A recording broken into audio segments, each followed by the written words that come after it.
అంటే బేసిక్‌గా ఎప్పుడు ఎన్నికల్లో ఏది శాశ్వతం గాదు. దాన్ని మనకి ప్రజలిచ్చిన తీర్పు తర్వాతన అహంకారంతో ప్రవర్తించకుండా బాధ్యతాయుతంగా ప్రవర్తిస్తూ, ప్రజలు కోరుకున్న వైపు ప్రభుత్వాన్ని నడపాలి. ప్రజలు లోపాలను ఎత్తి చూపెట్టినప్పుడు దాన్ని సరి జేసుకోవాలి.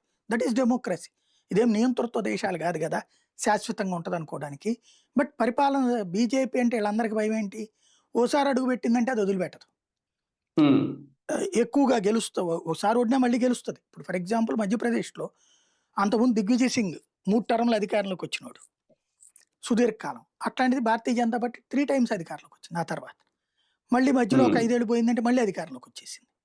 అవును. హ్మ్. రాజస్థాన్‌లో అయితే సరే ఒకళ్ళటు, ఒకళ్ళిటు. కానీ ఇదివరకు దారుణ పతనాలుండేది. కానీ బీజేపీ నెక్ టు నెక్ స్టేజ్‌లో నడుస్తుందక్కడ. హ్మ్. ఛత్తీస్‌గఢ్ 15 సంవత్సరాల అధికారం. కాంగ్రెస్ పార్టీ అంతకుముందు సుదీర్ఘకాలం పరిపాలించినటువంటి రాష్ట్రం. హ్మ్. మధ్యలో ఒక 5 ఏళ్ళు పోయిందంటే మళ్ళీ వచ్చేసింది అక్కడ. హ్మ్. హ్మ్. గుజరాత్ అయితే 35 ఏళ్ళు దగ్గర హ్మ్. దగ్గరగా.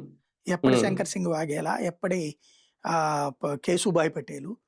అప్పుడు హ్మ్. ఆ పార్టీ కార్యాలయంలో అసిస్టెంటు ఈయన మోడీ. అవును.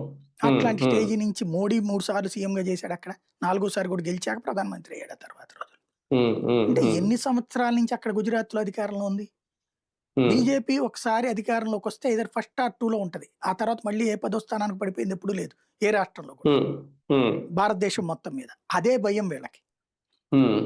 అయితే ఆహ్, గెలుపు ఓటములనేటివి సహజం. ఇప్పుడు ఢిల్లీలో గతంలో అధికారంలోకొచ్చింది ఒక ట్రిప్పు. సుష్మా స్వరాజ్ హ్మ్. సీఎంగా కూడా